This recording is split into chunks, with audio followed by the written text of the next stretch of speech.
পড়ে কি বোঝা গেল? একটা বোট ট্রাভেল করছে স্পিডে 13 kilometre per hour hmm still ওয়াটারে। হুম আর if the speed of the stream 4 kilometre per hour, find the time taken by the boat to go 68 kilometre downstream. মানে সেই আমাদের স্রোতের দিকেই যাচ্ছে বোটটা, হুম যেটা স্টিল ওয়াটারের, এটা স্রোতটা থাকছে 13 কিলোমিটার পার আওয়ার, হুম আর স্টিমের স্পিডটা থাকছে 4 কিলোমিটার পার আওয়ার। হুম এবারে আর বোট যদি হ্যাঁ, এবারে কি বলা হয়েছে যে বোটটা এভাবে যাচ্ছে যে যখন স্থির জলে যাচ্ছে, যখন কোনো স্রোত নেই মানে পুকুরের জলে সেরকমই যাচ্ছে, তখন হচ্ছে যে তার স্পিডটা যদি আমি ইউ ধরি, যে স্থির জলের স্পিড, তাহলে 13 কিলোমিটার পার আওয়ার। ঠিক আছে। এবারে কি বলেছে যে স্টিমের স্পিড মানে যে স্রোতটার হচ্ছে যে বেগটা কত, 4 কিলোমিটার। স্রোতের বেগটা সবসময় কম হবে, তাহলে হচ্ছে যে তাকে ওভারটেক করতে পারবে, বেশি হয়ে গেলে ওভারটেক করতে পারবে না। ঠিক আছে। আমরা যদি সামনের দিকে যে আমরা হেঁটে যাই বা দৌড়াই, বাতাসের বেগটা আমাদের থেকে কম বলে আমরা দৌড়াতে পারি বা হাঁটতে পারি। বাতাসের বেগটা যদি এত বেশি হয়, মানে যে সময় ঘূর্ণিঝড় বা খুব বেশি বড় ঝড় হয়, তখন আমরা সামনের দিকে মুভ করতে পর্যন্ত পারি না, তাই তো? সেরকম হচ্ছে যে স্পিডের ক্ষেত্রে মানে স্রোতের ক্ষেত্রেও তাই। স্রোতের বেগ যদি বেশি হয়ে যায়, মানে প্রচুর স্রোতের বেগ থাকে, তাহলে হচ্ছে যে সেখানে মুভ করা যাবে না।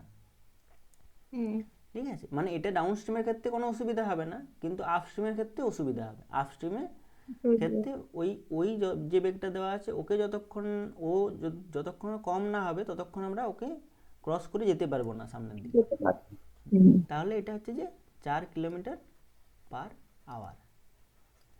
এবারে ডাউন স্ট্রিমে যদি যায়, তাহলে কি বলেছিলাম, রিলেটিভ ভেলোসিটি বা আপেক্ষিক বেগ কত হবে?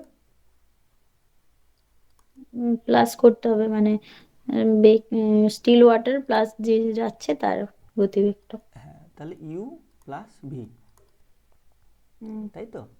তাহলে 13 হুম। প্লাস 4 সমান 17 কিলোমিটার পার আওয়ার। এটা হচ্ছে যে রিলেটিভ ভেলোসিটি, আপেক্ষিক বেগ। হুম। এইবারে এই যে হুম। আপেক্ষিক বেগটা পাওয়া গেল, এটা কি হচ্ছে, ডাউন স্ট্রিমের দিকে 68 কিলোমিটার যেতে হচ্ছে। তাহলে যাওয়ার হুম। জন্য কত সময় লাগছে? তাহলে কত সময় লাগবে 1 ঘন্টায়? এরকম যদি আমরা করি, ঐকিক নিয়মে করি আর যাই করি, যে 17 কিলোমিটার যাচ্ছে 1 ঘন্টায়, 1 ঘন্টায়। হুম।1 কিলোমিটার যাচ্ছে 1/17, 17 ঘন্টায়। হুম। আর হুম। 68 কিলোমিটার যাচ্ছে 68/17 ঘন্টায়। তাহলে হুম। কত হচ্ছে আমাদের এখান থেকে?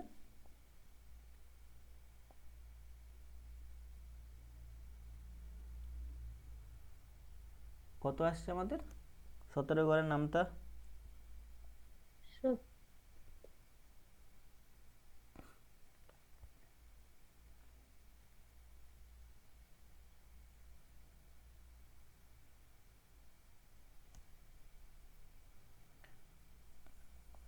চার দিয়ে কাটবে। 4 দিয়ে, 4×17 = 68, তাই তো? হুম হুম। হুম। তাহলে আমাদের 4 ঘন্টা লাগবে।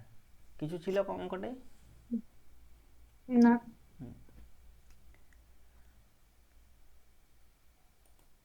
কি বলা আছে না, 1 ঘন্টায় একটা বোট 11 কিলোমিটার যাচ্ছে along the stream. Along the stream মানে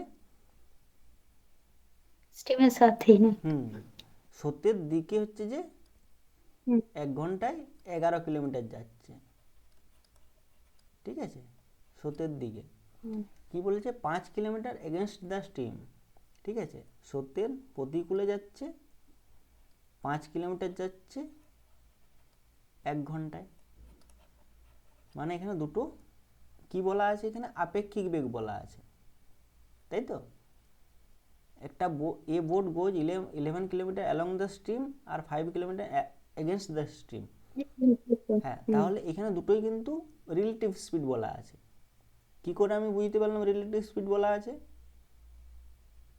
কারণ এইখানে যে রিলেটিভ স্পিড যদি না বলা থাকতো, তাহলে হচ্ছে যে বোটের স্পিডটা বলা থাকতো, যে বোটের স্পিড হচ্ছে যে স্টিল ওয়াটারে 11 কিলোমিটার, আর স্রোতের বেগটা হচ্ছে যে 5 কিলোমিটার। কিন্তু এখানে অন্যরকমভাবে বলা আছে যে বোটটা হচ্ছে স্রোতের দিকে 11 কিলোমিটার পার আওয়ারে যাচ্ছে, আর স্রোতের অপোজিট দিকে হচ্ছে যে 5 কিলোমিটার পার আওয়ারে যাচ্ছে।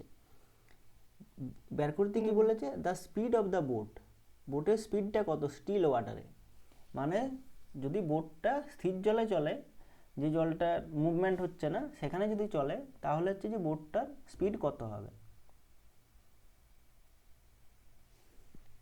তাহলে এখান থেকে আমরা আগের যে অঙ্ক, মানে আগে যখন বোঝালাম তখন কি বলেছিলাম, যে স্রোতের অনুকূলে রিলেটিভ স্পিড কত হবে, কত বলেছিলাম, স্রোতের অনুকূলে প্লাস হবে, প্লাস হবে। মানে 11।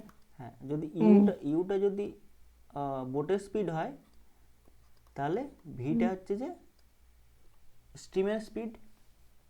এমএস স্পিড হবে তাহলে হচ্ছে যে প্লাস হচ্ছে, তাহলে ইউ প্লাস ভিটা কিন্তু দেওয়া আছে আমাদের।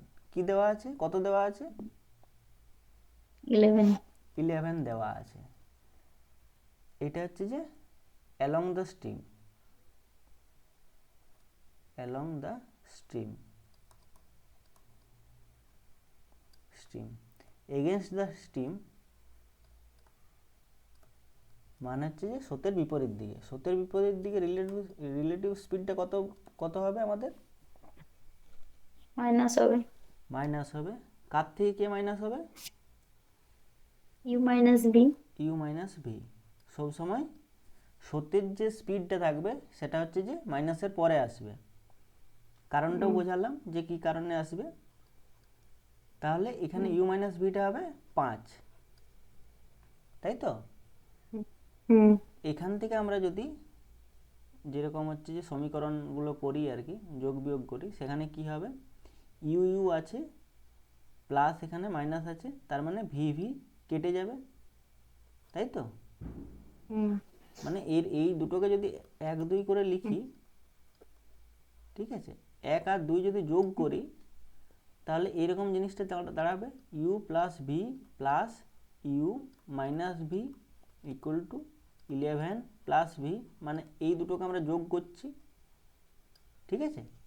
তাহলে এখান দিয়ে কি হচ্ছে, 2u আসছে, ভি ভি কেটে যাচ্ছে, প্লাস ভি মাইনাস ভি সমান হচ্ছে কত, 11 প্লাস 5 16 হচ্ছে। সেখান থেকে ইউ কত হচ্ছে, 8 হচ্ছে। তাহলে ইউটা কি বলেছিলাম আমরা, স্রোত মানে স্টিল ওয়াটারের।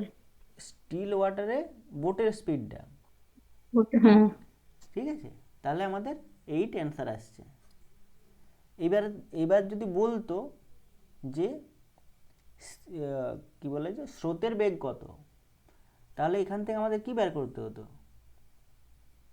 এখানে তো নৌকার বেগটা বলেছে স্থির জলে, নৌকার বেগ কত, এখানে যদি বলতো যে স্রোতের বেগ কত, তাহলে আমরা কিভাবে বের করাতাম, হ্যাঁ ভি বের করতে হতো। ভি বের করতে হতো। তাহলে ইউ বের করে ইউ পেয়ে গেছি আমরা 8 কিলোমিটার পার আওয়ার।